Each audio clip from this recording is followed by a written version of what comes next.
కన్యాభరణి సంజాతం వాసూలకులభూషణం శ్రీరంగార్య గురో పుత్రం శఠగోపమహం భజే. అస్మద్గురుభ్యో నమః. భగవద్ భక్తులారా, సుందరకాండ ప్రవచనంలో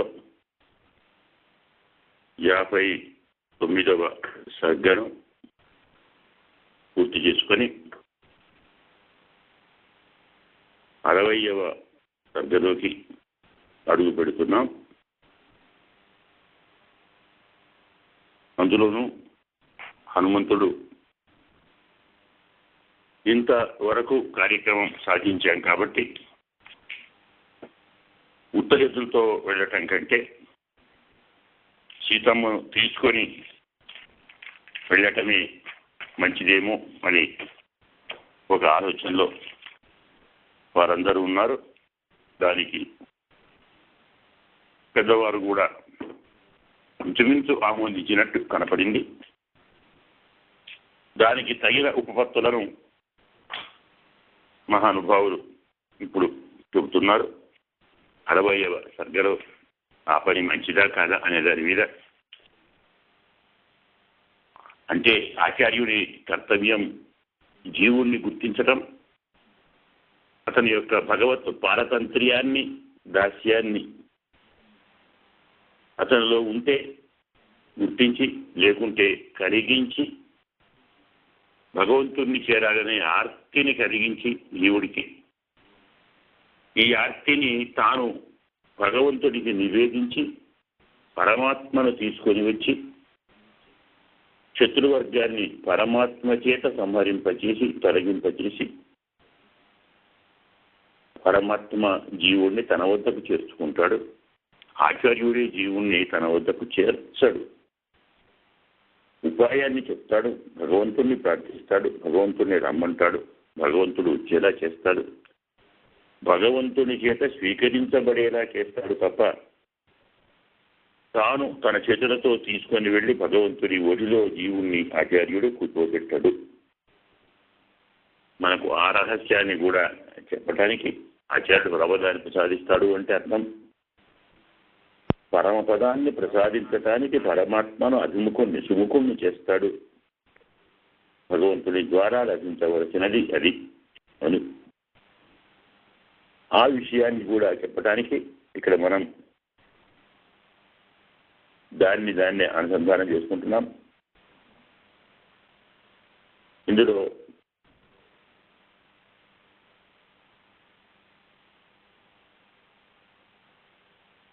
స్వచ్ఛంగా వీరి మాటలు, హనుమంతుని మాటలు విన్నటువంటి వారిసూను అభాషత అంగదుడన్నాడు.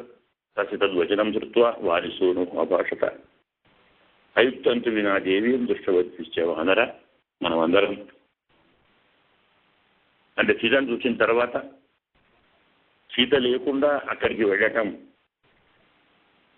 యోగ్యమైంది కాదేమో.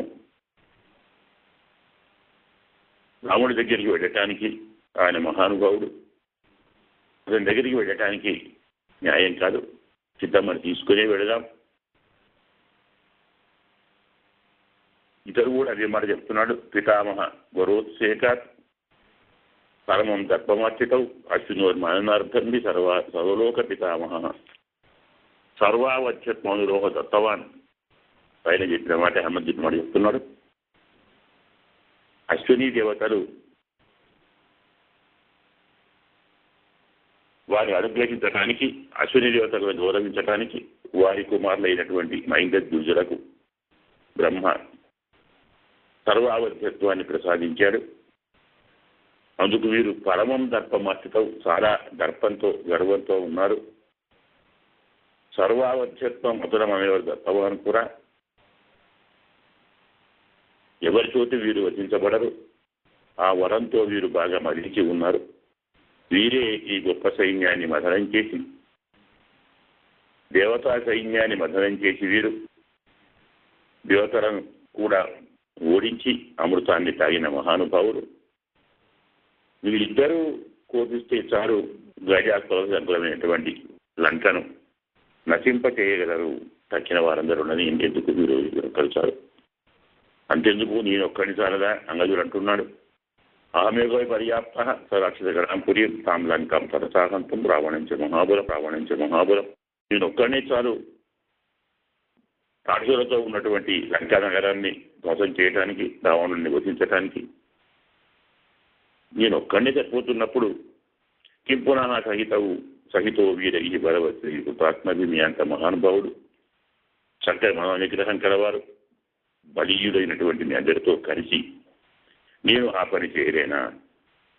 మీరంతా శస్త్రాస్త్ర బలములు సంపాదించిన వారు, మహాశక్తి సంపన్నులు, విజయాన్ని కోరేటువంటి వారు. మీరందరూ ఉన్న తర్వాత మనకు రామజయం ఎలా కలుగుతుంది? వాయుసూనోహ పర్యనేవ లంకేచిన శృతం. ఇప్పుడే విన్నాం కదా మనం, ఒక హనుమంతుడే లంక మొత్తాన్ని దహనం చేశాడని, దహింపచేశాడని విన్నాం కదా. దృష్టాదేవి రచనీత ఇతర నివేదితం. సీతమ్మను చూశాము కానీ తీసుకొని రాలేదు అని చెప్పడం అంత బాగుండదేమో. నయుక్తంగా పశ్చాను, అది యోగ్యం అనిపించటం లేదు. అందులో మీరందరూ ప్రఖ్యాతి పొందిన పరాక్రమం గల మీరు వెళ్ళామండి, చూశామండి, వచ్చామండి, కానీ ఆమెను తీసుకొని రాలేదండి అని చెప్తే బాగుంటుందా?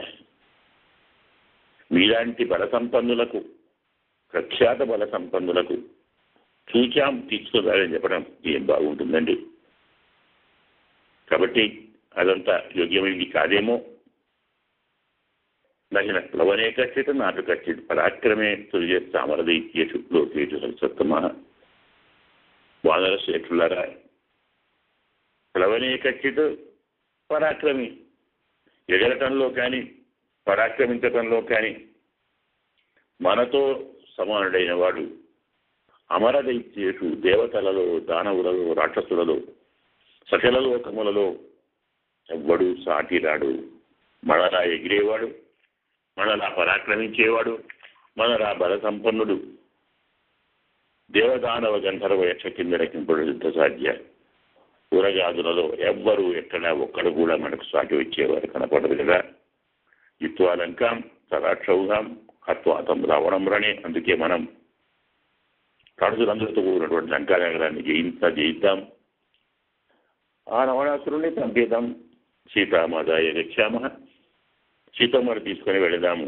సిద్ధార్థ హృష్టమానసా, కార్యక్రమం పూర్తి చేసుకొని పరమానంద నిండిన మనస్సు కలవారమే వెళదాము. సగం పని చేసుకొని పోవటం ఏమిటి? చూచాము, వచ్చాము, ఉంది, కనపడింది, మాట్లాడింది, రామాన్ని రమ్మండి, ఎప్పుడు వస్తావని అడిగింది. ఇవన్నీ ఏం బాగుంటాయా? ఇవ్వ రామా నీ సీత, వెళ్ళాం, లంకకు వెళ్ళాం, కనబడింది, చూచాం, లంకను ధ్వంసం చేశాం, రావణాసురుడిని సంహరించాం, సీతమ్మ తీసుకొని వచ్చాం. ఇలా చెప్తే బాగుంటుంది. కానీ వెళ్ళామండి, చూచాము,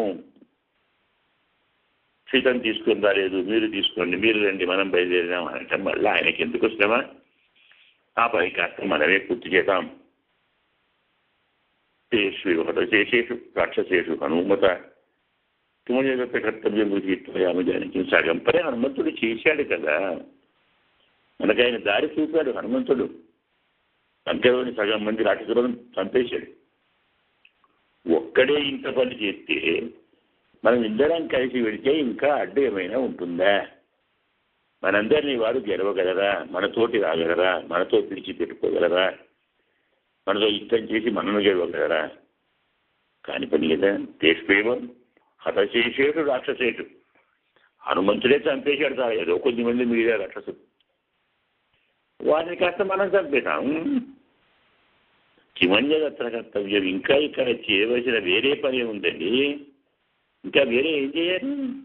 చూడండి ఎంత సహజంగా మాట్లాడుతున్నాడు అంగదుడు. వాల్మీకి ఎంత సరళంగా, ఎంత మధురంగా, ఎంత మృదువుగా చిన్న చిన్న పదాలతో కథాభాగాన్ని చెప్తున్నాడు. కిమన్యతత్ర కర్తవ్యం, ఇంకా ఇక్కడ వేరే చేయవలసింది ఏముంది? కిం అన్యత్ అత్ర కర్తవ్యం, అత్ర ఇక్కడ అన్యత్ కిం కర్తవ్యం, వేరే ఏం చేయాలి? ఇక్కడ ఇంకా వేరే ఏం చేయాలి? ఇప్పుడు ఇక్కడ ఇంకా వేరే ఏమి చేయాలి? గృహీత్వాయామ జానకి, సీతమ్మను తీసుకొని పోదాం. చూడండి ఆ ఆవేశం, ఆవేగం. స్వామి సేవ చేయాలి, స్వామికి సంతోషం కలిగించాలి, స్వామి ముఖంలో వికాసం కలిగించాలి, అమ్మ దుఃఖాన్ని తొలగించాలి. ఇది తప్ప వారి మనస్సులో మరొక ఆలోచన లేదు. భాగవతాచార్య కైంకర్య సురంధరులు అన్నమాట భాగవతోత్తముడు. ఇంకా ఇక్కడ ఏం చేయాలండి? వేరే తీసుకొని వెళదాం. ఎందుకంటే సగం మంది ఆ మధ్య చంపేశారు కదా. లంకలో ఉన్న సగం మంది రాక్షసులను హనుమంతుడే వహించినప్పుడు ఇంకా మనం ఇక్కడ వేరే చేయవలసిన పని ఏదైనా ఉందా? ఒక్కటే మిగిలింది, సీతమ్మని తీసుకొని వెళదాం, పని అయిపోతుంది కదా. వాళ్ళ రాముడికి బాధ ఉండదు, మనకు బాధ ఉండదు, సీతమ్మ కూడా వేరే ఆలోచన విచారం ఉండదు. రామలక్ష్మణ ఎవరు మధ్య నిశ్చయామ జనకాత్మజం. లంక నుండి సీతమ్మను తీసుకొని వెళ్ళి రామలక్ష్మణుల మధ్యలో సీతమ్మను ఉంచుతాము. చూడండి ఎంత ఆనందపడతారు వారు కదా. హఠాత్తుగా ఏదో చూసాము వచ్చాము అనకుండా ఇగో తెచ్చాము సీతమ్మ, ఇవ్వడండి సీతమ్మ, మీ సీత మీరు ముందర పెట్టాము. హఠాత్తుగా సీతమ్మను తీసుకుని వచ్చి రామలక్ష్మణుల మధ్యన ఉంచితే ఎంత అద్భుతం అండి, ఎంత బాగుంటుంది. కిం వెరీకరిస్తూ తాను సర్వాన్ వానరాన్ వానరషభాన్ హత్వారాడు. ఇంకా ఎందుకండి వేరే వారందరూ? ఇంకా ఇక్కడికి వీరందరూ రావాలా? వీరందరి రాక ఇప్పుడు ఇక్కడ అవసరమా? ఇంకా ఎందుకు? వారందరి రాకతో మనకు ప్రత్యేకించి పనంటూ ఏముంది? వారందరినీ తీసుకోవాల్సిన పని లేదు. ఇంకా వేరే వానరులు రావలసిన అవసరమే లేదు. కిం వెలీకైస్తూ తాను సర్వాన్ వానరాన్ వానరషభాన్. వానర శ్రేష్ఠులు, వానరులు, వాళ్ళందరినీ ఎందుకు తీసుకొని రావాలి? ఎందుకు తీసుకొని వెళ్ళాం? మనం సరిపోమా? ఉన్నవాళ్ళం మనం చాలు. వయమేవి గత్వ తాన్, మనమే వెళ్ళి వయమేవి గత్వ, చూడండి మనమే వెళ్ళి తాను హత్వ రాక్షసులను సంహరించి, ఎవరిని తానంటే రాక్షస పుంగవ, రాక్షస శ్రేష్ఠులను సంహరించి రాఘవం ద్రష్టుపర్హామ. చూడండి చిన్న చిన్న మాటలు ఎంత అద్భుతంగా మాట్లాడాడు రాశాడు వాల్మీకి. రాఘవం ద్రష్టుపర్హామ, రాముణ్ణి చూచుటకు యోగ్యురము. ఎలా? తాను రాక్షస పుంగవాను హత్వా, ఆ రాక్షసులను చంపి మనమే లంకకు వెళ్ళి ఆ రాక్షసోత్తములను వధించి రాముడిని చూడటానికి మనం యోగ్యులైన వారము. సుగ్రీవం సలక్ష్మణం ససుగ్రీవం సలక్ష్మణం. ఒక రాముడే కాదు, సుగ్రీవుణ్ణి, లక్ష్మణస్వామిని, లక్ష్మణ సుగ్రీవ సహిత రామచంద్రుణ్ణి చూడటానికి మనం అందరం ఇలా వెళ్ళటం కాదు, లంకకు వెళదాం, వాళ్ళందరినీ చంపుదాం, సీతమ్మ తీసుకుందాం, వెళదాం, వారి ముందర ఉంచుదాం, అప్పుడు వారిని చూద్దాం. ఇది బాగుంటుంది. తదేవం కృత సంకల్పం జాంబవాన్ హర్షోత్తమ ఉవాచ పరమప్రీత వాక్యం అర్థవిధిన. హనుమంతుడు చెప్పాడు. ఆ హనుమంతుడి మాట మరి యువరాజు, కన్వీనర్ కాకుండా చైర్మన్, ప్రెసిడెంట్ అయిన అంగదుడు నిర్ద్వంద్వంగా మరో భావన లేకుండా ఆమోదించాడు, అంగీకరించాడు. అందరూ అలాగే అయితే వెళ్ళేవారేమో. కానీ ఈ మొత్తం గ్రూపుకు లీడర్ ఎవరు? జాంబవంతుడు. జాంబవాన్ ఎత్ర నేత స్యాత్ గదశ్చ మహాబల. ఇద్దరు నాయకులు, ఒకరు జాంబవంతుడు, మరొకరు అంగదుడు. జాంబవంతుడు వృద్ధుడు, అంగదుడు యువకుడు. యువకుల్లో కాస్త ఆవేశం ఉంటుంది, సాహసం ఉంటుంది, తొందరపాటు ఉంటుంది, ఉత్సాహం ఉంటుంది, ఉద్వేగం ఉంటుంది. వృద్ధుడు అన్ని ఆలోచిస్తాడు. అందుకే వృద్ధుడు ఉండాలి. నాయకుడు ఎప్పుడూ వృద్ధుడుంటే బుద్ధి పండి ఉంటుంది, అనుభవం పండి ఉంటుంది. కాబట్టి తొందరపడరు, అతి సాహసం చూపరు.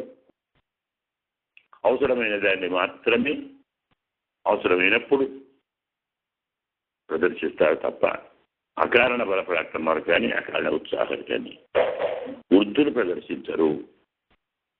వృద్ధులు అవసరము. ఇప్పటిదాకా అందరు చెప్తే బాగుంది. హనుమంతుడు బాగన్నాడు, అంగదుడు బాగన్నాడు, వానరులందరూ ఒప్పుకున్నారు. చూడకపోతే మనకు కూడా బాగా అనిపించింది. ఏముందండి, ఇంత అయినాక ఇంకెందుకు ఉరికపోవటం, వెళదాం, చంపేదాం, తీసుకొని పోదాం, రామునికి ఇద్దాం. ఎంత బాగుంది. ఏం బాగుంది? అంతా ఆవేశమే కదా, అంతా ఉద్రేకమే, అంతా సాహసమే, అంతా తొందరపాటే. ఇలా చేయవచ్చా? చేతమా? ఒప్పుకుందామా? ఇలాంటప్పుడే పెద్దలు, వృద్ధులు, జ్ఞానవృద్ధులు, వయోవృద్ధులు సరైన సలహా ఇస్తారు, సాహసాన్ని వారిస్తారు. ఈ సమయంలో ఏం చేయాలో దాన్ని వాళ్ళు మనకు అందిస్తారు. అందుకే జాంబవంతుడు మహానుభావుడు వీరు చెప్పినటువంటి ఈ మాటలను విన్నాడు. ఇలా విని తథా ఏవం కృత సంకల్పం జాంబవాన్ అరిసత్తమ, ఇతను కూడా వానర శ్రేష్ఠుడే కదా, అంటే మల్లూకము అంతా అతనే. ఉవాచ పరమప్రీత వాక్యం అర్థవిత్. జాంబవంతుడు అర్థవిత్, అర్థము తెలుసుకున్నవాడు, ప్రయోజనం తెలుసుకున్నవాడు. అంటే ఏ పని చేస్తే ఏం జరుగుతుందో తెలుసు జాంబవంతుడు. అందుకే అర్థవత్ వాక్యం, అర్థవంతమైన మాట అంటే అర్థమేంటి? ఇదంతా మాట్లాడింది ఏమన్నమాట? జాంబవంతుడు అర్థవంతమైన మాట మాట్లాడాడు అంటే మరి తక్కిన వాళ్ళు కదా అర్థం లేని మాట మాట్లాడినట్టే కదా. అందులో ఏమర్థం లేదో జాంబవంతుడు చెప్తాడు. అలా ఎందుకు చేయకూడదో, చేస్తే వచ్చే నష్టమేమిటో వృద్ధుడు కాబట్టి జాంబవంతుడు చెప్తాడు. యువకులకు సాహసం ఎక్కువ, తొందరపాటు ఎక్కువ, ఉత్సాహం ఎక్కువ. ఏమో సాధించాలి, ఏమో చెయ్యాలి, మేము అది కూడా త్వరగా ఇప్పుడే చెయ్యాలి, మేమే చెయ్యాలి, ఇలాంటివన్నీ కొన్ని ఉంటాయి వాళ్ళ యువకుల లక్షణాలు. అవి యువ రక్తం అంటాం కదా, వారికి ఆలోచన ఉండదు, కాస్త దూరదృష్టి తక్కువ. దాన్ని పూరించటానికే ఈ గ్రూపుకు జాంబవంతుని లీడర్గా ఉంచాడు సుగ్రీవుడు కదా. అతను అంటున్నాడు, నైషా బుద్ధి మహాబుద్ధే యద్బ్రవీమి మహాబ్రవీషి మహాకవే విచేతం వయమాజ్ఞప్తా దక్షిణాం దిశముత్తమాం. అసలు విషయం చెప్తున్నాడు జాంబవంతుడు. అయ్యా మహాబుద్ధి, మరి కాస్త పోవడాలి కదా, నువ్వు తప్పు మాట్లాడే ఒప్పుకుంటాడవడు, అందులో లీడరు యువరాజు. అందుకే మహాబుద్ధి, మహానుభావ, యద్బ్రవీషి మహాకవే, గొప్ప సప్తమా, నువ్వు చెప్తున్నావే మాట ఇది నైషా, నైషా బుద్ధి, ఈ ఆలోచన మంచిది కాదు. నీవు మాట్లాడుతున్నటువంటి ఈ ఆలోచన మంచిది కాదు. ఎందుకు? సింపుల్ సారా, మనకి ఏం చెప్పారు వాళ్ళు? సుగ్రీవుడు కానీ, రాముడు కానీ, లక్ష్మణుడు కానీ మనకు చెప్పిన మాట ఏమిటి? సీతమ్మను వెతకటానికి మీరు వెళ్ళండి అని చెప్పాడు తప్ప సీతమ్మ దొరికితే ఆమెను తీసుకొని రండి అని చెప్పాడా? మనకి ఏమిచ్చారు ఆర్డర్? ఆజ్ఞ ఏముంది? సీతమ్మను వెతకి కనుక్కొని రండి అన్నారు. ఆమె ఎక్కడుందో చూసి రండి అన్నారు. ఆమెను వెతికి రండి అన్నారు. కనుక్కొని రండి అన్నారు. తీసుకొని రండి అనలేదు. మనకు ఆర్డర్స్ లేవు. సుగ్రీవుని ఆజ్ఞ కానీ, రాముడి ఆజ్ఞ కానీ సీతమ్మను తీసుకొని రమ్మని కాదు, సీతమ్మను చూచి రమ్మని, వెతకి రమ్మని. వెతకండి, వెతకండి, సీతమ్మను వెతకండి అని చెప్పారు. కానీ సీతమ్మను తీసుకొని రండి అని మనకు వారు చెప్పలేదు. ప్రభువు చెప్పని పని చేయకూడదు, ప్రభువు ఆజ్ఞను ధిక్కరించకూడదు.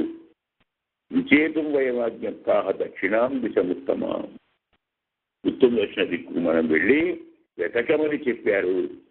మనకు ఆజ్ఞ వెతకటానికి మాత్రమే, నానేతం తీసుకొని రావటానికి కాదు. ఆ మాట ఎవరు అనలేదు. సుగ్రీవుడు అనలేదు, రాముడు అనలేదు. బుద్ధిమంతుడైన రాముడు కానీ, మనకు రాజైన సుగ్రీవుడు కానీ సీతమ్మను తీసుకొని రండి దొరికితే అనలేదు. సీతమ్మను చూచి రండి, వెతకి రండి, ఆమె జాడ తెలుసుకొని రండి అని చెప్పారు. మనం చెప్పని పని చేయొచ్చా? ప్రగంతి నిర్జితాం సీతాం అస్మాతి నాతి రోజు మనం ఒకవేళ అత్యుత్సాహాన్ని చూపెట్టి మన బలాన్ని పరాక్రమాన్ని చూపెట్టి సీతమ్మను తీసుకొని వెళితే మనము గెలిచిన సీతమ్మను రాముడు స్వీకరించడానికి ఒప్పుకోకపోవచ్చు. తన భార్యను తాను కాపాడాలి, తాను యుద్ధం చేయాలి, తాను గెలవాలి, తాను రక్షించాలి, తాను అనే సంతోషం కలిగించాలి అనుకుంటాడు రాముడు. సీతమ్మ కూడా నన్ను నా భర్త గెలవాలి, ఇక్కడ ఆల్రెడీ చెప్పింది ఇక్కడికి రాముడు రావాలి, హనుమంతుడితో అంగి కూడా. సరే ఆ సంగతి రోజు అనుకోండి, వెళ్ళకు, అది వేరే సంగతి. నీవు సమర్థుడవు, కామం అస్య త్వమైవేక కార్యస్య పరిశాసనే పర్యాప్త పరవీరక్షణ యజస్యస్తే పరోదయ. నీ బలం చాలా గొప్పది, కీర్తి సంపన్నమైనది, నీ ఒక్కడివే సరిపోతావు, ఈ కార్యం సాధించగలవు, లంకను గెలవ నన్ను తీసుకొని పోగలవు. ఇవన్నీ బాగున్నాయి, కానీ అయినా ఇలా అయినా రాముడు స్వయంగా ఇక్కడికి వచ్చి నన్ను గెలిచి తీసుకొని పోతే ఆయన కీర్తి తప్ప మీరెవరో తీసుకొని పోతే ఆయన కీర్తి ఎలా వస్తుంది? ఇది అంతగా ఆమోదించదగినది కాదు. కామం అస్య త్వమైవేక కార్యస్య పరిసాధనే. ఈ పని నీ ఒక్కడవే సాధించగలవు, నీకంత బలం ఉంది, నీ బలం చాలా కీర్తిని కలిగి ఉంది, కలిగించేదిగా ఉంది. కానీ రాముడే గెలవాలి, రాముడే రావాలి. ఇక్కడ నన్ను వచ్చి లంకను తన బాణములతో గజిబిజి చేసి రావణాసురుణ్ణి సంహరించి నన్ను తీసుకుని వెళితే బాగుంటుంది, కానీ ఎవరో చేస్తే బాగుంటుందా అని సీతమ్మ అన్నమాట మనం గుర్తుంది కదా. జాంబవంతుడు ఆ మాట వినకున్నా ఆ మాట చెప్తున్నాడు. ఒకవేళ మనం గెలిచి సీతమ్మను తీసుకొని పోతే రాముడు ఆమోదించకపోవచ్చు, సీతమ్మను అంగీకరించకపోవచ్చు, ఆయనకి ఈ కథ ఈ విషయం రుచించకపోవచ్చు కదా. నాదిరోజు రాఘవాచార్యుల కులం దెబ్బతీసని రాముడు ఉత్తమ క్షత్రియుడు, అందులో ఇక్ష్వాకువంశంలో పుట్టినవాడు. ఇక్ష్వాకువంశంలో పుట్టినవాడు తన బల పరాక్రమాలతో తన భార్యను తాను కాపాడుకోవాలనుకుంటారు తప్ప మరి ఎవరి బలం ఉపయోగించి వారు గెలిచి తీసుకువస్తే తాను తీసుకుందాం అనుకుంటాడా? తన భార్యను ఇంకెవరో కాపాడాలా? తన భార్యను మరెవరో కాపాడటం తానేలా ఆమోదిస్తాడు? ఇంత గొప్ప ఇక్ష్వాకు వంశాన్ని, ఇక్ష్వాకు కులాన్ని, క్షత్రియ కులాన్ని, అందులో కులం క్షత్రియ కులం, వంశం ఇక్ష్వాకు వంశం, అమిత బల పరాక్రమం గల మహానుభావుడైన రాముడు తన వంశం క్షత్రియ వంశమని, క్షత్రియ కులమని, తన వంశం ఇక్ష్వాకు వంశం అని చెప్పుకుంటూ మీరు గెలిస్తే ఆయన ఒప్పుకుంటాడా? స్వీకరిస్తాడా రాముడు సీతమ్మను? ప్రతిజ్ఞాయ స్వయం రాజా సీతా విజయ అగ్రత. అదిగాక తాను ముందే చెప్పాడు, నేను శత్రు సంహారం చేస్తాను, నాకు అపకారం చేసిన వారిని నేను స్వయంగా వెళ్ళి సంహరిస్తాను, నా సీతను నేను తెచ్చుకుంటాను, ఎక్కడ ఉన్నా, పాతాళంలో ఉన్నా, స్వర్గంలో ఉన్నా, మరో చోట ఉన్నా, ఎక్కడ ఉన్నా సరే నేను స్వయంగా వెళతాను, యుద్ధం చేస్తాను, శత్రువు సంహారం చేస్తాను, వారందరినీ ఓడిస్తాను, నా సీతను నేను తెచ్చుకుంటానని ప్రతిజ్ఞ చేశాడు. మనందరి ముందర ప్రతిజ్ఞ చేశాడు. విజయం రాముడే సాధించాలి అంటే రాముడే యుద్ధం చేయ, మనందరం వెళతాం, మనందరం సాయం చేస్తాం, అది వేరు సంగతి. కానీ ఎవరు గెలవాలి? రాముడే గెలవాలి. ఎవరు వెళ్ళాలి లంకకు? రాముడు వెళ్ళాలి. యుద్ధం ఎవరు చేయాలి? రాముడు చేయాలి. రాముడు తన బల పరాక్రమాలతో రాక్షసులను సంహరించి, రావణుణ్ణి సంహరించి, దక్కిన వారందరినీ ఓడించి సీతమ్మను తీసుకొని రావటం రామునికి నచ్చుతుంది. కానీ రాముడికేనా? సీతమ్మకు నచ్చుతుంది. అలా అంటేనే సీతమ్మ ఆమోదిస్తుంది. తన భర్త సమర్థుడు, సమర్థకర్మే హంత రావణం, సమర్థకర్మే భర్త రావణం హంతుమాహే ముందే చెప్పింది ఆమె. యుద్ధంలో రావణాసురుణ్ణి చంపటానికి నా రాముడు సమర్థుడు, నా భర్త వధించగలడు, లంకను గెలవగలడు, నన్ను తీసుకొని పోగలడు రావణుడు ఒక వీరుడా, అల్పవీర్యుడు రావణుడు. నా రావణుడు ముందర వీడేం పనికో. ఇన్ని మాటలు ఆమె మాట్లాడింది. అదే మాట రాముడు మాట్లాడాడు. ఇలా సీతారాముడు దృఢనిశ్చయంతో ఉన్నప్పుడు మనం మధ్యన వేరు పెట్టి మనం వెళ్ళి వాళ్ళందరినీ ఓడించి సీతను తీసుకొని వెళితే సీత ఒప్పుకోకపోవచ్చు, రాముడు కూడా ఒప్పుకోకపోవచ్చు. ప్రతిజ్ఞాయ స్వయం రాజా సీతా విజయం అగ్రత. ముందు రాముడు సీతా విజయాన్ని నేను ప్రతిజ్ఞ చేసిన వాడు. తన కులాన్ని తన వంశాన్ని చెప్పుకుంటున్న రాముడు ఈ పనిని హర్షిస్తాడా, వీరిని ఒప్పుకుంటాడా? సర్వేషాం కవిముఖ్యానం కథం విద్యా కరిష్యతి. వానరులందరి ముందర రాముడు నేను గెలుస్తానని ప్రతిజ్ఞ చేశాడు. శత్రు వినాశనాన్ని నేను చేస్తాను, శత్రువు నగరానికి నేను వెళతాను, ఎంత బలీయులైనా నేను యుద్ధం చేసి వారిని గెలుస్తాను, నా సీతను తెచ్చుకుంటానని మనందరి ముందర రాముడు ప్రతిజ్ఞ చేశాడు. నాకు అది జ్ఞాపకం ఉండాలి కదా.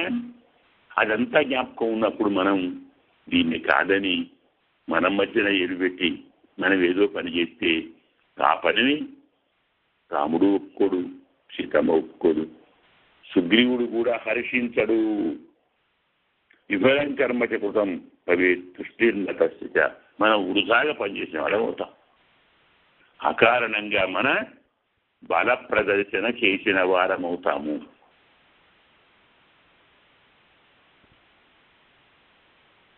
మన బలాన్ని అకారణంగా ప్రదర్శించిన వారమవుతాం తప్ప దానివల్ల ఎవరికీ లాభం లేదు, ఎవరికీ సంతోషం కలగదు. తుష్టిర్నతస్థిత. వారికి రాముడికి తృప్తి కలగదు, సంతోషం కలగదు. సీతమ్మ సంతోషించదు, సుగ్రీవుడు సంతోషించడు కదా. మరి ఎవరూ సంతోషించినప్పుడు అలాంటి పని మనం ఎందుకు చెయ్యాలి? పురుషాది దర్శనం వీర్యం భవేదు అందరపుంగవా. అనురుత్తములారా, మనం అకారణంగా వ్యర్థంగా మన బలాన్ని ప్రదర్శించిన వాళ్ళం అవుతాము. బల ప్రదర్శన చేస్తే దానివల్ల ఫలం కలగాలి కదా, ఫలం పొందిన వారికి సంతోషం కలగాలి కదా. ప్రయోజనం కలగవచ్చు, కానీ ప్రయోజనం వారు ఆమోదించాలి, దానికి వారు ఒప్పుకోవాలి. రాముడు ఒప్పుకోడు, సీతమ్మ ఒప్పుకోదు. ఎవరికీ నచ్చని పని చేయటం వల్ల వృధా బల ప్రదర్శన తప్ప ఎలాంటి లాభము లేదు. కాబట్టి తస్మాత్ గచ్చామ వై సర్వే ఎత్ర రామస్య లక్ష్మణ సుగ్రీవస్య మహాతేజా కార్యస్య నివేదనే. కాబట్టి ఇలాంటి వేరే వేరే ఆలోచనలు మీరు చేయకండి. ఈ ఆలోచన అంత మంచిది కాదు. మనం ఏం చేయాలి అంటే సర్వే వయం గచ్చామ, మనందరం వెళ్ళాలి. ఎక్కడికి? లంక కాదు. ఎత్ర రామ సలక్ష్మణ సుగ్రీవస్య మహాతేజ. మహాతేజస్వైన సుగ్రీవుడు, లక్ష్మణుడు, రాముడు ఉన్న చోటికి మనం వెళ్దాము. ఎందుకు? కార్యస్య నివేదనే. ఈ పని గురించి చెబుదాం. అయ్యా వెతికాము, వెళ్ళాము, హనుమంతుడు వెళ్ళాడు లంకకు, సీతమ్మను చూచాడు, ఆమెతో మాట్లాడాడు, ఆమె సందేశం తీసుకొని వచ్చాము. అయ్యా ఇది విషయము, తర్వాత మీ ఇష్టము అని కార్యాన్ని రాముడికి నివేదించాలి, సుగ్రీవుడికి చెప్పాలి తప్ప మనమే వెళ్ళి సీతమ్మను తీసుకొని వెళ్ళకూడదు. ఇది హర్షించదగిన పని కాదు. వృద్ధుడు కాబట్టి జాంబవంతుడు యోగ్యమైన ఉత్తమమైన ఆలోచన చెప్పాడు. మరి నాయకుడు అలాగే ఉండాలి కదా. అందుకే ప్రతి గ్రూపుకు వృద్ధులైన వాడు నాయకుడు ఉండాలి. అనుభవం ఉంటుంది, ప్రశాంతంగా ఆలోచిస్తారు, ఉచితమైన మార్గాన్ని చెప్తారు. నతావదేశమచ లక్ష్యమానం యదా భగవాన్ పశ్యతి రాజపుత్ర అందగా యదా భగవాన్ పశ్యతి, నీవెలా ఆలోచిస్తున్నావో ఏషామతి నహ తావత్ అక్షమా, ఈ ఆలోచన మనకు తగినది కాదు. మీరు అనుకుంటున్నట్టుగా మీరు చేసిన ఆలోచన మనకు తగినది కాదు. ఇది మనం ఆచరించదగినది కాదు. ఎందుకంటే యథాతు రామస్య మతిర్నివిష్ట తథాభవాన్ పశ్యతు కార్యసిద్ధ్యం. మీరేం చేయాలి? రాముడు ఎలా ఆలోచిస్తున్నాడో దానికి తగ్గట్టుగా మనం ప్రవర్తించాలి. మన ప్రయత్నం, మన ప్రవర్తన, మన ఆలోచన, మన పనులన్నీ రాముని ఆలోచనకు అనుగుణంగా ఉండాలి తప్ప రాముని ఆలోచన ధిక్కరించేదిగా కానీ, దానికి విరుద్ధంగా కానీ, అతని కోపం వచ్చేదా కానీ, రామునికి అపకీర్తి కలిగించేదిగా మన ఆలోచన ఉండకూడదు.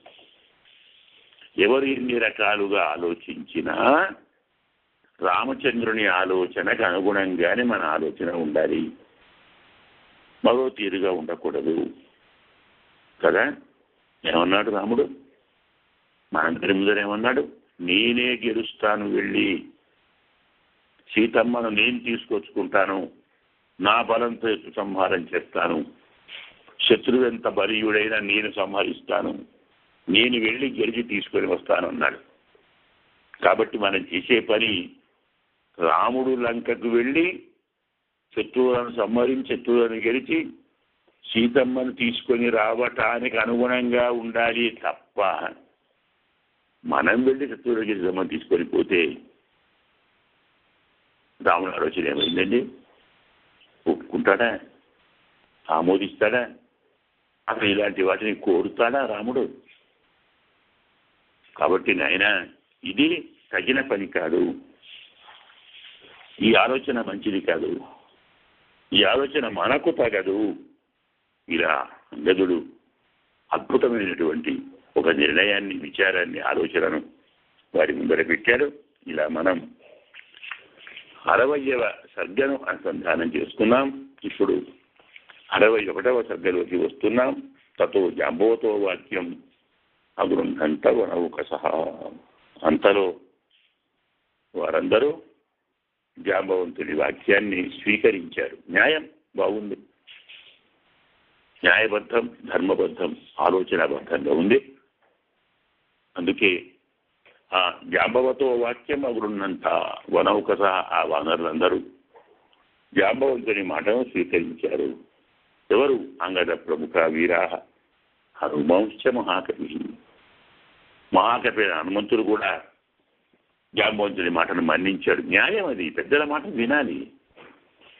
మనం ఎంత గొప్పవారమైనా, మనకెంత శరీర బలం ఉన్నా, బుద్ధి బలం ఉన్నా, ఆవేశం ఉన్నా, ఆవేగం ఉన్నా, ఉద్వేగం ఉన్నా, సాహసం ఉన్నా, ఉబలాటం ఉన్నా, ఉత్సాహం ఉన్నా, పెద్దల ఆలోచనను గౌరవించాలి.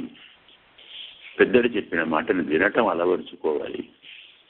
అది మనకు ముందు ముందు చాలా శ్రేయస్సును కలిగిస్తుంది. మన ఉత్సాహంలో మనమే కరెక్టేమో, ఈ పెద్ద మటులకి ఏం పని లేదండి, ఏదో చెప్తుంటారు, మా ఇంత ఉత్సాహం మీద కుండెడు నీళ్లు పోశారండి, మా ఉత్సాహం పాడు చేశారు, మనం ఉన్న ఆలోచనలో ఆవేశంలో అనుకుంటాం. కానీ కాస్త ప్రశాంతంగా ఆలోచిస్తే మన ఆలోచన తప్పనే విషయం తెలుస్తుంది. అలా వాళ్ళు చెప్పగలరు పెద్దలు. చూశారు కదా, రాముడు నేను గెలుస్తానని ప్రతిజ్ఞ చేశాడు. నేను వెళతాను, నేను యుద్ధం చేస్తాను, నేను సంహారం చేస్తాను, సీతమ్మ నేను తీసుకొని వస్తానని ప్రతిజ్ఞ చేస్తే దాన్ని కాదని మనం వెళ్ళి తీసుకొని వస్తే ఎలా ఉంటుందండి? అది ఎవరికి మెప్పు? ఎవరు సంతోషిస్తారు కదా. మనం హనుమంతుని మాట, అంగదుని మాట వింటున్నప్పుడు ఏమనిపించిందండి? బాగుంది, నిజమే. మరి ఇంత దాకా వచ్చి కొంచెం పని ఎందుకు మిగిలిస్తారే, వెళ్ళి తీసుకోబోతే బాగుంటుంది కదా, చాలా బాగుంటుంది కదా, బాగా ఆలోచించారు, మంచి పని చేశారు అని మనం అనుకున్నాం కదా. హనుమంతుని మాట్లాడినప్పుడు, జాంబవంతుడు మాట్లాడినప్పుడు, అంగదుడు మాట్లాడినప్పుడు వారి మాటే బాగుంది అనిపించింది మనకు కదా. కానీ వాస్తవంగా జాంబవంతుడు మాట్లాడిన తర్వాత అరే కరెక్టే, జాంబవంతుడు మాట్లాడి అనిపించిందా లేదా? ఇదే పెద్దల ఆలోచన. అందుకే హనుమంతుడు కూడా ఆమోదించాడు, అంగదుడు ఆమోదించాడు, తక్కిన వారందరూ జాంబవంతుడి మాటను ఆమోదించారు. తదాస్ప్రీతివంత సర్వే వాయుపుత్ర పురస్సర.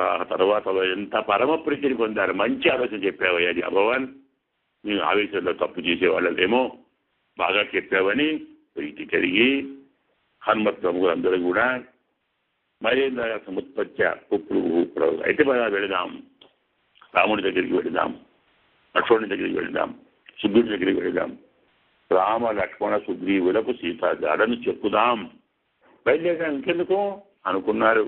అందరూ ఒక్కసారి ఆకాశంలోకి ఎగిరారు. ఎలాంటి వారు, ఎలా ఉన్నారు? మరి చిన్నవారా వానరులు? ఇప్పటి వానరులా? అప్పటి కాల వానరులు కదా. మేరు మందర సంకాశ మత్తాయువ మహాగజ. ఒక్కొక్కరు ఎలా ఉన్నారు? మేరు పర్వతంలాగా ఉన్నారట. మేరు పర్వతంలాగా, మందర పర్వతంలాగా ఉన్నారు. అంత విశాలంగా ఉన్నారు. మదించిన ఏనుగుల్లాగా ఉన్నారు.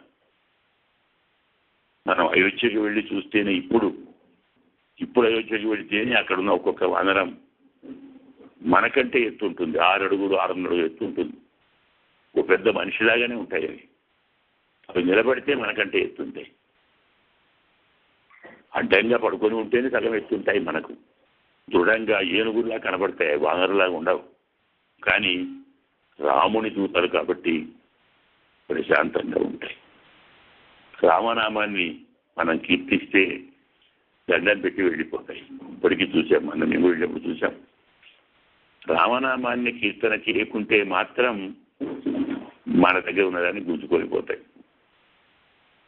ఇట్లా వానరులా వాళ్ళు మహాపర్వతాల్లాగా ఉన్నారు, మదించిన ఏనుగుల్లాగా ఉన్నారు. చాలయంత ఇవాకాశం మహాకాయ మహాబల. వారంతా మహాకాయులు, పెద్ద శరీరం గలవారు, చాలా గొప్ప బలం కలవారు. ఆ మహానుభావులు తమ శరీరంతో ఆకాశాన్ని మొత్తాన్ని కప్పివేశారు. ఒకరిద్దరు కాదు కదా, 1000 మంది కదా. ఇంతమంది వానరులు ఒక్కసారి ఆకాశంలో ఎగిరితే ఇంకా ఆకాశం కనపడుతుందా అండి? ఏం కనపడుతుంది? మొత్తం కప్పిపడింది. మదించిన ఏనుగుల్లాగా ఉన్నారు, మహాపర్వతాల్లాగా ఉన్నారు, మహాబల సంపన్నులు. అందుకే సభాజ్యమానం భూతయిస్తం ఆత్మవంతం మహాబలం హనుమంతం మహావేగం వహంతైవ దృష్టిభి. అంతేకాదు, ఇలా ఎగురుతూ కూడా వాళ్ళు అందరూ హనుమంతుణ్ణి గౌరవిస్తున్నారు, హనుమంతుడిని పూజిస్తున్నారు, హనుమంతుడిని మన్నిస్తున్నారు. ఎందుకు? ఇదంతా ఆయన పనే కదా, ఇదంతా ఆయన చదివే కదా. హనుమంతుడు చేయబట్టి కదా మనం ఈ మాత్రం విజయాన్ని, సంతోషాన్ని, ఉత్సాహాన్ని చూపగలిగాం. అదే చూపని నాడు మనం ఏమి చేయగలం? అందుకే సభాజ్యమానం పూతయిస్తం ఆత్మవంతం మహాబలం. ఒక వానరులు కాదు, సకల ప్రాణులు హనుమంతుణ్ణి ఆరాధిస్తున్నాయి, ఆదరిస్తున్నాయి, పూజిస్తున్నాయి, మన్నిస్తున్నాయి, గౌరవిస్తున్నాయి, సత్కరిస్తున్నాయి. ఎందుకు? అతను ఆత్మవాన్ అంటే ఇంద్రియ నిగ్రహము గలవాడు, దృఢ సంకల్పము గలవాడు, మహాబలుడు, మహావేగము మహాబలమున్న హనుమంతుణ్ణి సకల ప్రాణులు మన్నిస్తున్నాయి, పూజిస్తున్నాయి. ఎలా? వహంతైవ దృష్టి. ఎలాగా అతన్ని మోయలేదు కాబట్టి హనుమంతుణ్ణి తాము న్యాయంగా చెక్కుంటే వీళ్లకు హనుమంతుణ్ణి ఎత్తుకొని వెళ్ళేవాళ్ళు. నిజంగా శక్తి ఉంటే హనుమంతుణ్ణి ఎత్తుకొని వెళ్ళేవాళ్ళు. కానీ వీళ్ళు ఆ పని చేయలేరు కాబట్టి చూపులతో, కన్నులతో హనుమంతుణ్ణి మోస్తున్నట్టుగా ఉంది. మనం గమనించాలి. కందులతో హనుమంతుణ్ణి మోస్తున్నట్టుగా వహంతైవ దృష్టిభి, వహంతైవ మోస్తున్నట్టుగా. ఎలా? దేంతో మోస్తున్నారు? దృష్టిభి వహంతైవ, తమ చూపులతో మోస్తున్నట్టుగా ఉంది అని మనం చెప్తాం. అలాంటి వారిని హనుమంతుణ్ణి చూపులతో మోస్తున్నట్టుగా వారందరూ అంటే తాము వారిని హనుమంతుణ్ణి మోసుకొని పోతున్నట్టుగా మనకు కనపడుతుంది. అది చూపలు అంటే అంత మందనతో, అంత ప్రేమతో, అంత ఆదరంతో, అంత గౌరవంతో హనుమంతుడిని చూసుకుంటూ వారంతా వెళుతున్నారు. రాఘవే ఖ్యాత నిర్వృత్యం కర్తుంచ పరమం దిశ. రాముడి విషయంలో అర్ధ నిర్వృత్యం కర్తం, కార్యం యొక్క ప్రయోజనాన్ని, సాఫల్యాన్ని వారికి అందించటానికి, అర్థ నిర్వృత్తి అలా తో మనకు మహానుభావులు కర్మసిద్ధిని రామునికి చెప్పడానికి, అంటే సీతా దర్శనము, లంకా దహనము, ఇలాంటి అన్ని రకముల చర్యలను చెప్పడానికి వారందరూ రాఘవస్య అర్థ నిర్వృత్తి అంటే కార్యసిద్ధిని, అర్థం వచ్చింది కార్యసిద్ధి, ఈ కార్యసిద్ధిని సంపాదించటానికి, రాముని పని పూర్తి చేయటానికి, రాముని గొప్ప కీర్తిని అందించటానికి సమాధాయ సముద్ధార్థ కర్మసిద్ధి ఉన్నత వారందరూ సమృద్ధార్థ తమ కార్యం భరించింది కాబట్టి, వృద్ధి పొందింది కాబట్టి సముద్ధార్థ అంటున్నాడు. అంటే చక్కగా ప్రయోజనం సమృద్ధమైంది కాబట్టి ఆ రీతిలో సముద్ధార్థ ధర్మసిద్ధి ఉన్నత కార్యసిద్ధిని పొందారు కాబట్టి, అంటే సీతా దర్శనం, లంకాదహనం లాంటి సిద్ధిని పొందారు కాబట్టి వీరంతా ఉన్నతులయ్యారు. అంటే వారి విలువ అంతగా పెరిగిపోయింది. ఉన్నత ప్రియాక్షనోన్ముఖ సర్వి అందరూ రామునికి ప్రియమును చెప్పాలి, మంచి మాట చెప్పాలి. సీతను చూచాం, సీతను చూచాం, సీతమ్మను చూచాం, ఒక మాట చెప్తే చాలు రాముడు ఆనందంగా ఉంటాడు కదా. రాముడికి సంతోషం కలిగించే మాట సీతమ్మను చూచామనే ప్రియాన్ని చెప్పడానికి అందరూ ఉబలాట పడుతున్నారు. అందరూ ముందుకు నేనంటే నేను వస్తున్నారు. సర్వే యుద్ధాభినందిన అందరూ రాముడికి ప్రియమును చెప్పారనుకుంటున్నారు. అందరూ రాబోయేటువంటి యుద్ధాన్ని అభినందిస్తున్నారు. ఇందులో భయపడటం లేదు. అయ్యో యుద్ధం వచ్చిందే, అమ్మో యుద్ధం వస్తుంది, ఏమవుతుందో ఏమో, మేమేమవుతామో ఎవ్వరికి భయం లేదు. మేం గెలుస్తాము, మేమే గెలుస్తాము, రావణాసుడిని చంపుతాము, లంకను ధ్వంసం చేస్తాము, రాక్షసులందరినీ వధిస్తాము, మేం గెలుస్తామన్న మాట తప్ప మాకేమవుతుందేమో ఆలోచన లేనేలేదు వారికి. అందరూ యుద్ధాన్ని అభినందించేవాళ్లే. సర్వే రామప్రతీకారే నిశ్చితార్థా మనస్విన అందరూ రామునికి జరిగిన అవమానానికి ప్రతీకారం చేసి తీరాలి. ఆ దుర్మగుడు ఇంత పని చేస్తాడా? సీతమ్మను తీసుకొని వెళతాడా? మా రాముని భార్యను తీసుకొని వెళతాడా? మా రామునికి ఇంత హాని చేస్తాడా? తమకి తగినంత బాధపడుతున్నారు వానరులు. రాముడి బాధ తామ బాధే, రాముడి ఆనందం తమ ఆనందమే కదా. రాముడు యజమాని, తాము వృత్తులు కదా. యజమాని బాగుంటే వృత్తులు బాగుంటారు. యజమాని విచారణ ఉంటే వృత్తులకే ఇస్తారండి. పరమాత్మ బాగుండాలి, అర్థమైందే? ఇదే మన వైష్ణవ సాంప్రదాయం. ఇందుకే పరమాత్మకు మంగళ శాసనం కదా. శ్రీనివాసాయ మంగళం, రాఘవేంద్రాయ మంగళం, రామచంద్రాయ మంగళం అంటాం కదా. మంగళం కోసలేంద్రాయ మహనీయ గుణాత్మనే చక్రవర్తి తనూజాయ సార్వభౌమాయ. ఏమిటిది మంగళ శాసనం? ఆయన బాగుండాలి, ఆయన బాగుండాలి, ఆయన సంతోషంగా ఉండాలి. ఆయనకి ఎలాంటి దిగులు ఉంటుందా? దిగులు భగవంతునికి మనకుంటుంది దిగులు, ఆయనకి ఎలా ఉంటుందో అని. అలా ఉన్నవాడే భక్తుడు. ఎంతసేపు నేను బాగుండాలి, నాకు ఇల్లు కావాలి, నాకు భార్య కావాలి, నాకు పిల్లలు కావాలి, నాకు సంపద కావాలి, నాకు భోగాలు కావాలి, నాకు గెలుపు రావాలి. ఎంతసేపు నాకు నేను మరి ఆయనకేం కావాలి? చూడద్దా? పరమాత్మ ఎలా ఉండాలి? పరమాత్మ బాగుంటుందా? ఆయన బాగుంటే మనం బాగుండేది. ఇది కావాలి. మనమంతా ఆయన దాసులం, మనమంతా ఆయన క్షేత్రపూతలం. ఆయన బాగుంటేనే మనం బాగుంటాం. నిజమైన భాగవతములు వానరులు. అందుకే రామచంద్రుడికి ఆనందం కలగాలి, రాముడికి ప్రీతిని చెప్పాలి, త్వరగా మనం వెళ్ళి యుద్ధం చేయాలి, ఇందులో మనమే గెలవాలి, రాముడైన అవమానానికి ప్రతీకారం చేయాలి. అందరూ నిశ్చితార్థ, ఒక నిశ్చయంలో ఉన్నారు. వీళ్ళంతా మనస్సులు, అభిమానంకర మహానుభావులు. లవమానకమాపృత్య తుతస్తే కానౌకసా వీరందరూ అడవిలో ఉండే మహానుభావులు కాబట్టి ఆకాశంలోకి ఎగిరారు. నందనభమాసేదు వనం ద్రుమదతాయుతం. అలా వెళుతున్న వారు అక్కడ ఒక అద్భుతమైన వనం ఉంది, తోట. అది సుగ్రీవునిదే, వారిదే. ఎలా ఉంది ఆ తోట? నందనోపమం. నందనవనంతో సాటిచ్చేలాగా ఉంది. ఎన్ని చెట్లు, ఎన్ని లతలో, ఎన్ని పండ్లో, ఎంత అద్భుతంగా ఉందో వనం. అక్కడికి వెళ్ళారు. దాన్ని ఏమంటారు? ఎత్తన మధువనం నామ సుగ్రీవస్య అభిరక్షితం. ఇది పేరు మధువనం అంటారు. ఇది సుగ్రీవుని యొక్క మధువనము. దాన్ని వానరులు జాగ్రత్తగా కాపాడుతుంటారు. సుగ్రీవుని ఆజ్ఞ మీద ఎంతో మంది వానరులు జాగ్రత్తగా కాపాడుతుంటారు. అదృశ్యం సర్వభూతానాం సర్వభూత మనోహరం.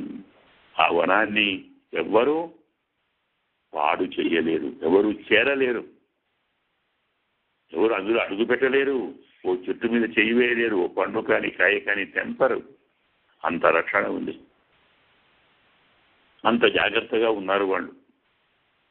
అందుకే ఏం చెప్తున్నారు? సర్వభూతానాం సర్వభూత మనోరమం అదృశ్యం సర్వభూతానాం. ఏ ప్రాణికి అది అందుబాటులో లేదు, కానీ ప్రతి ప్రాణి యొక్క మనస్సును ఆనందింపజేస్తుంది, ఆహ్లాదాన్ని కలిగిస్తుంది. ఆ వనంలోకి వెళితే చాలు, ఎలాంటి వారైనా పరమానందాన్ని పొందుతారు. సర్వభూత మనోహరం రక్షిత మహావీరాగలది ముఖకపి మాతులకృష్ణ మహాత్మన. ఆ వనాన్ని రక్షకుడు ఎవరు? ముఖ్యపాలకుడు. అతని దధిముఖుడు అనేవాడు ఉన్నాడు. అతను దధిముఖుడు. నిరంతరం ఈ మహానుభావుడు మహావీరుడు ఈ వనాన్ని కాపాడుతాడు. ఎవరైనా దధిముఖుడు? సాక్షాత్తు సుగ్రీవుడికి మాతుల మేనమామనట. సుగ్రీవుడికి మేనమామ, మహానుభావుడైన సుగ్రీవునికి మేనమామగా ఉన్న దధిముఖుడు అనేటువంటి మహాబల సంపన్నుడు మహావీరుడు ఈ మధువనాన్ని నిరంతరం కాపాడుతుంటాడు. ఏతద్వనం ఉపాగమ్య బహువు పరమోత్కట. ఆ మధువనానికి వచ్చిన వెంటనే వారందరికీ పరమ ఉత్కట, ఒక అద్భుతమైన మహా ఉత్సాహం కలిగింది వారందరికీ. అంటే వారికి ఒక ఉత్కంఠ, ఒక ఆసక్తి కలిగింది, పెద్ద ఆసక్తి, ఒక తహత, ఒక తపన కలిగింది. ఏమిటది? మధువనం కదా. మధువనం తెలుసా? ద్రాక్ష తోట అండి. ఏం లేదు, ద్రాక్ష తోట. ద్రాక్ష రసాన్ని తాగాలనుకున్నారు. ద్రాక్షారసం అంటాం కదా మనం. ఒక విధంగా అది కూడా ఒక రకమైన మద్యం కింద లెక్క. ద్రాక్ష పండ్ల రసాన్ని బ్రహ్మాండంగా ఉంటుంది రసం. ఒక ద్రాక్ష పండ్లు ఉంటాయి, ఆ చెట్లు బాగా ఉన్నాయి కదా, తేనె చెట్లు కూడా ఉంటాయి. తేనె తాగొచ్చు, రకరకాల తేనెలు ఉంటాయి కదా. ద్రాక్ష తేనె, తేనెలు పెట్టేటువంటి తేనె, ఇంకెన్ని రకాల తేనెలు ఉన్నాయో, ఎన్ని చెట్లు ఉన్నాయో అక్కడ ఏమేమి మనకేం తెలుసు. ఇలా రకరకాలుగా ఉన్నటువంటి ఈ మధువును ఎప్పుడు పానం చేస్తామా, ఎప్పుడు పానం చేస్తామా, ఎలా పానం చేస్తామా అని వారికి ఉత్కటమైన, అంటే తమ వశాన్ని తప్పినటువంటి గొప్ప ఇచ్చ, ఒక తహతహ, ఒక ఉత్కంఠ, ఒక ఆసక్తి, ఒక ఉబలాటం వారందరికీ పెద్ద ఉబలాటం కలిగింది. ఇంత కష్టపడ్డాం కదా ఇన్నాళ్ళు అన్నీ వదిలేసాం కదా, అన్నీ మానేసాం కదా, ఆహారం తీసుకోలేదు, నిద్రపోలేదు, సరిగ్గా ఏమీ లేదు మాకు. వెతకాలి వెతికారు. మరి పని పూర్తి చేసుకున్నారు కదా, చిత్రమం చూచాం కదా, ఆనందంగా ఉన్నాం కదా, సంతోషంగా ఉన్నాం కదా, ఎంత ఉత్సాహంగా ఉన్నామండి. కొంచెం మధువు తాగిపోతే ఏం? ఆయన మాత్రం ఏమంటాడు? మేము పని చేసి వచ్చాం కదా, కాదా, తాగితే బాగుండు అని అందరూ మధుపానం మీద మహా ఉత్సాహం, ఉత్కంఠ గలవారుగా ఉన్నారు. వానరేంద్రస్య మనఃకాంతం మహావనం. ఇది సుగ్రీవుని యొక్క గొప్ప వనం, మనఃకాంతమైన వనం. దాన్ని చూచారు. ఇక్కడ ఒక అద్భుతంగా ఈ మధువును పానం చేతాము అనేటువంటి కోరిక కలిగి ఉన్నారు ఈ మహానుభావులు.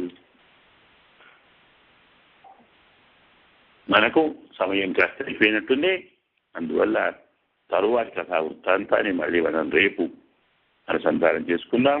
రేపు 61వ సర్గను బహుశా పూర్తి చేసుకోవచ్చు కథాభాగం కాబట్టి. పెద్దగా మనం వివరించవలసిన విశేషార్థం ఉన్న చోట ఎట్లాగూ చెప్తూనే ఉన్నాం. అయినా దాన్ని బాగా వివరించుకుంటూ మరి కాస్త ముందుకు వెళదాం. అస్మద్గురుభ్యో నమః. జై శ్రీమన్నారాయణ.